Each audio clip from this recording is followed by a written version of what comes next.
From CBS News Bay Area, this is the Morning Edition. We're out here. We're trying to get justice for Banco. Release the tape! Release the tape! Release the tape!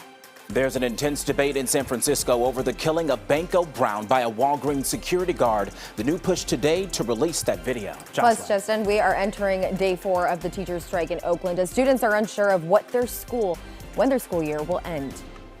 I wish I was at school so I could actually see my friends. The hiccup still holding up a deal between the district and educators.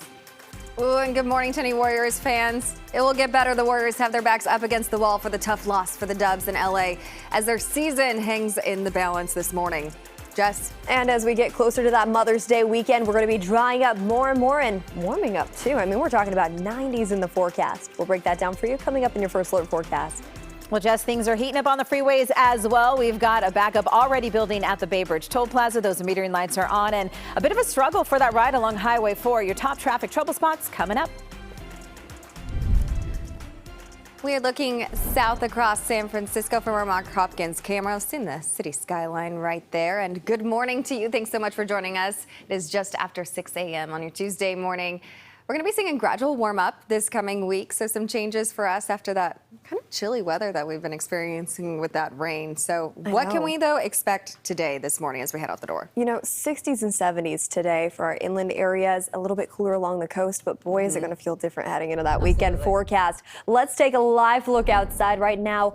Some localized dense fog still in certain pockets this morning. It's cool and it's mild as we kick off this morning forecast. Partly cloudy skies above us. And taking a look at the Bay Bridge off into Oakland, current temperatures are sitting in the mid to 40s, actually. Oakland sitting at 48 degrees throughout the rest of the Bay Area. We're off to a chilly start. 50 degrees right now in Concord. Let's head a little bit more south now near Pleasanton, 47 degrees. Grab the jacket before you head outside once you pull along the coast, too, especially along this peninsula from San Mateo north into San Francisco. We're not going to be feeling too much warmer temperatures this afternoon, so just be prepared for that. What we dealt with yesterday is very similar to today's forecast when it comes to our temperatures, just a little bit more clear outside. Now, here's our forecast at a glance for San Francisco. Mild today, low 60s in the forecast, but this is going to be replaced, folks, with 70s and 80s in the forecast heading into this weekend, even some 90s off in those East Inland hills. And as we take a look at the rest of this morning's setup, too, I mentioned earlier some localized dense fog. Around that 6 a.m. hour, we were seeing a low visibility near San Rafael. Here we go all the way into the 8 o'clock hour, though, advancing the time.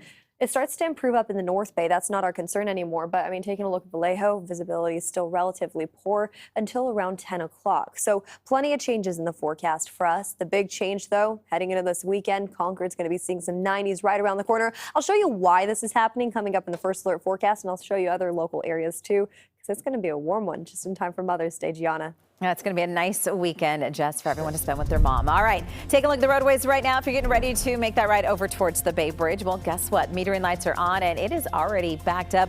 Kind of a bit of a mess, and quickly look at that well beyond that 880 overpass. So it is a slow ride as you head into San Francisco now. We're seeing those brake lights build. Also getting word of a bit of a trouble spot here along Highway 4. Just looking at the maps right here.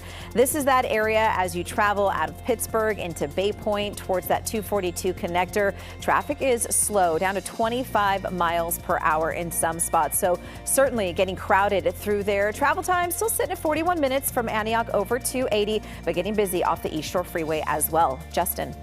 Thanks, Gianna. Happening today, the San Francisco Board of Supervisors is expected to pass a resolution urging District Attorney Brooke Jenkins to release surveillance video and police reports in the killing of Banco Brown. Calls for transparency have been getting louder and even sparking an intense debate about justice. Brown supporters are pointing squarely at the DA. Here's how we got to this point. A security guard at the Walgreens in Union Square shot and killed Brown last month. There was a confrontation after Brown allegedly stole $14 worth of candy. Police initially arrested the guard for murder, but it was just a few days later the DA dropped the charges, saying the evidence clearly showed the guard was acting in self-defense. There was a protest outside of Manny's yesterday where family members and activists are saying the public needs to see what happened. We want her to release these tapes because if it was so-called self-defense, where's the video? It's going to be meaningful to see the tapes because the people are going to see that that shouldn't have happened. All right, so we know advocates for Brown hope more public pressure will influence the city's top prosecutor to release the video. The resolution is on the agenda for today's Board of Supervisors meeting this afternoon. We'll keep an eye on that meeting for you. Jocelyn. Well, Justin, the teacher strike within Oakland Unified is heading into day 4 today. Schools will be open again and students can get meals at school, but teachers will not be in class. It's a difficult situation all around. Kids want to be in school and parents want them in school. But at the same time, some parents want to support teachers who spend a lot of time teaching their kids, like Jamari Bracey here, who you're about to see, a second grader, honest and opinionated. I wish I was at school so I could actually see my friends. Same boat there. It's a time when students look forward to spending the last few weeks of the school year with each other before they head into summer break. But yesterday, he was at a protest with his mom in support of teachers. Jamari's mom says she's not thrilled that he's missing instructional time, but supports teachers who, by the way, are asking for better pay and more support for students. We have so many vacancies across the district.